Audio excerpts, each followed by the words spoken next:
జై శ్రీమన్నారాయణ. జ్ఞానానందమయం దేవం నిర్మలాస్ఫటికాకృతిం ఆధారం సర్వ విద్యానాం హయగ్రీవ ముపాస్మహే.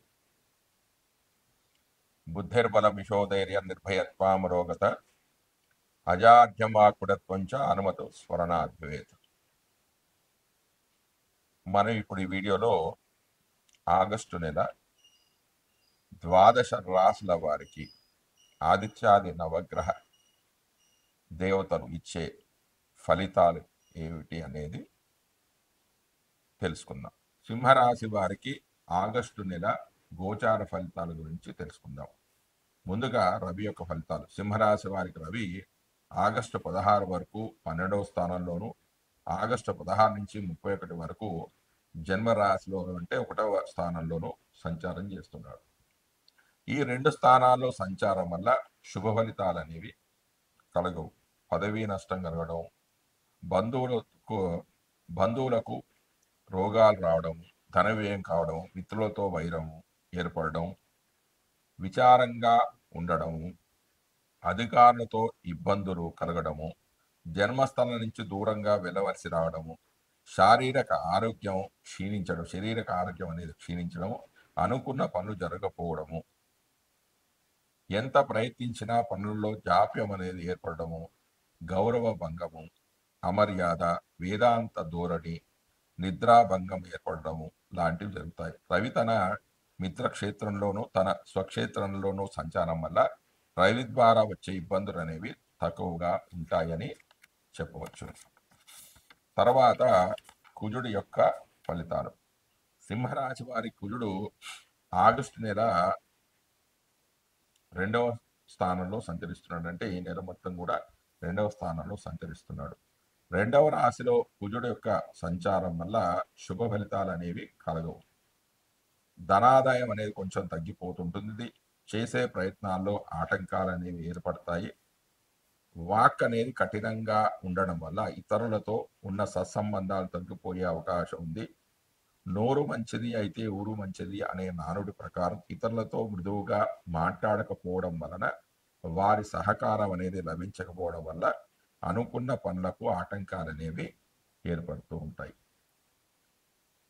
తర్వాత బుధుడు యొక్క ఫలితాలు. సింహరాశి వారికి బుధుడు వ్యయ స్థానంలో సంచరిస్తున్నాడు.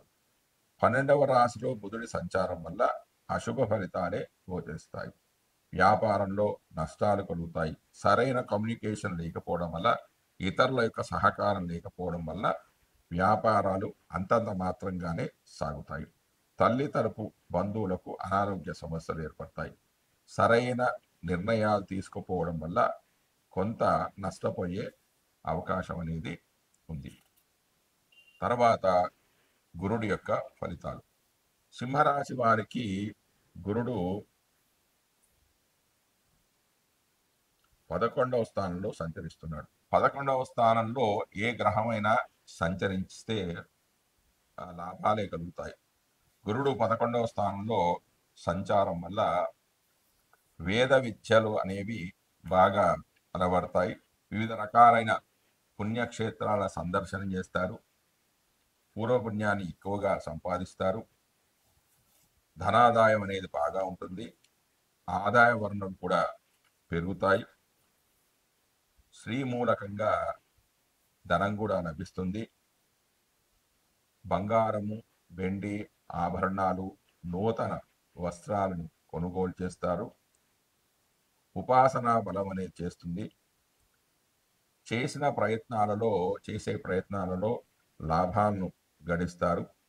అధ్యాపక వృత్తిలో ఉన్న వాళ్ళకి ఈ కాలం అనేది చాలా లాభదాయకం అనేది చెప్పవచ్చు. ఉపాసనా బలం అనేది పెరుగుతుంది. ధనార్జనలో పటుత్వం అనేది పెరుగుతుంది. చేసే ప్రయత్నాలలో లాభాలు గడిస్తారు. ఇంట్లో శుభకార్యాలు జరుగుతాయి. అంటే వివాహ ప్రయత్నాలు అనుకూలిస్తాయి. గృహప్రవేశ నిర్మాణ కార్యక్రమాలు కూడా చకచక సాగిపోతాయి. వివిధ రకాల వ్యాపారాలు చేసే వాళ్ళకు కూడా చాలా అనుకూలంగా ఉంటుందని చెప్పవచ్చు. తర్వాత శుక్రుడి యొక్క ఫలితాలు. సింహరాశి వారికి శుక్రుడు 20 తారీఖు వరకు అంటే ఆగస్టు 20 వరకు లాభస్థానంలోను, తర్వాత 21 నుంచి 31 వరకు వ్యయ స్థానంలో సంచరిస్తున్నాడంటే ఈ 2 స్థానాల్లో శుక్రుడి యొక్క సంచారం వల్ల శుభ ఫలితాలే కలుగుతాయి. 11వ స్థానంలో సంచరించడం వల్ల పుష్టింకాంతింత తదా కీర్తి మిష్టకార్యార్థ సాధనం క్షీరాన భోజనం కుర్యాత్ శుక్రాస్తదే ఏకాదశ ఫలం. అంటే 11వ స్థానంలో పుష్టి, శరీర కాంతి పెరుగుతుంది, కీర్తి, ఇష్టమైన కార్యక్రమాల్లో పాల్గొంటారు, అర్ధలాభం అంటే ధనలాభం కలుగుతుంది, క్షీరాన్న భోజన ప్రియం మరియు మిత్రలాభం, కుటుంబ శాంతి కలుగుతుంది, ధనలాభం కూడా కలుగుతుంది. ఇక 12వ స్థానంలో సంచరించడం వల్ల విలువైన వస్తువుల గురించి విహార డబ్బులు అనేది ఖర్చు చేస్తారు, వినోద విజ్ఞాన కార్యక్రమాల్లో పాల్గొంటారు, సౌఖ్యాల గురించి డబ్బులు ఎక్కువగా ఖర్చు చేస్తారు. ఇంతకుముందు ఉన్న ఆటంకాలన్నీ కూడా తొలగిపోతాయి, సుఖమైన జీవితాన్ని గడుపుతారు. తర్వాత శని యొక్క ఫలితాలు. సింహరాశి వారికి శని అష్టమ స్థానంలో సంచారం చేస్తున్నాడు.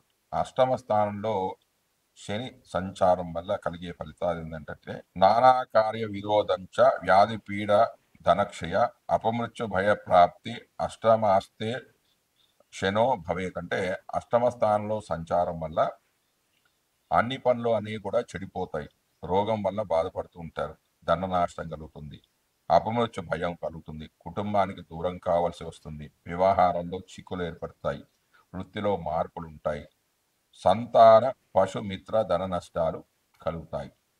అయితే ఇది అందరి విషయంలో జరగదు.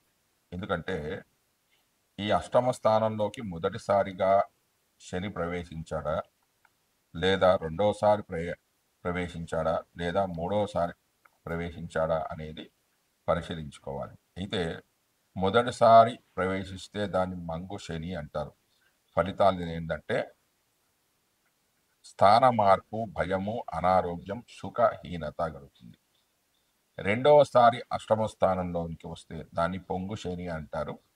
దాని యొక్క ఫలితం ఏంటంటే ధనలాభము, బతుకు భయము, అనారోగ్య నష్టము కలుగుతుంది. ఇక మూడవసారి వస్తే దాన్ని కొంగు శని అంటారు. దాని ద్వారా అనారోగ్యము, శరీర కష్టము అనేది జరుగుతుంది. కాబట్టి మీ జాతకంలో మీ వయసును బట్టి మొదటిసారా, రెండవసారా, మూడోసారా అనేది పరిశీలించుకొని ఫలితాలను మీరు బేరేజు వేసుకోవాలి. దాని తర్వాత రాహు యొక్క ఫలితాలు. సింహరాశి వారికి రాహువు సప్తమ స్థానంలో సంచారం చేస్తున్నాడు. సప్తమ అంటే కలత్ర స్థానం. కలత్ర స్థానంలో రాహు యొక్క సంచారం వల్ల కొన్ని ఇబ్బందులే కలుగుతాయి.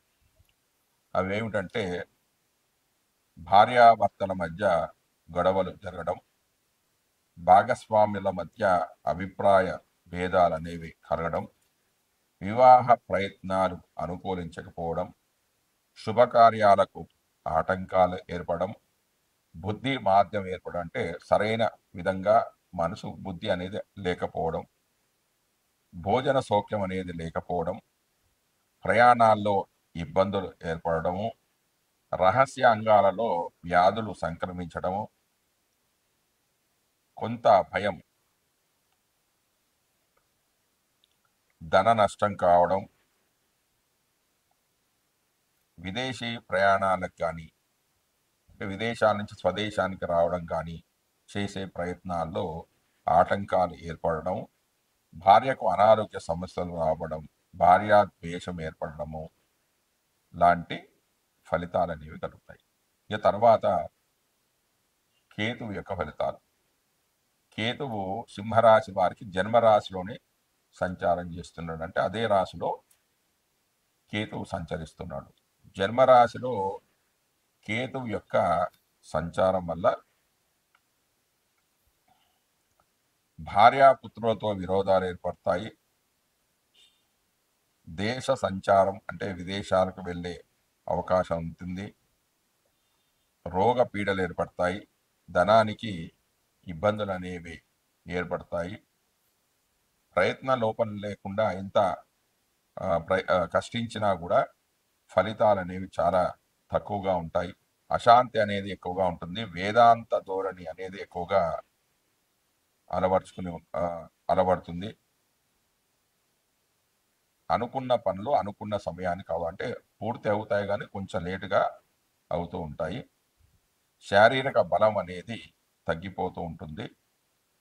జన్మస్థలాన్ని నుంచి దాటి దూరంగా వేరే చోట జీవనాన్ని సాగించాల్సిన పరిస్థితులు అనేవి ఏర్పడుతూ ఉంటాయి. అంటే ఉద్యోగం గురించి కానీ, వ్యాపారం గురించి కానీ వేరే చోటుకి వెళ్ళి అక్కడ ఉండవలసిన పరిస్థితి అనేది ఏర్పడుతూ ఉంటుంది. జై శ్రీమన్నారాయణ.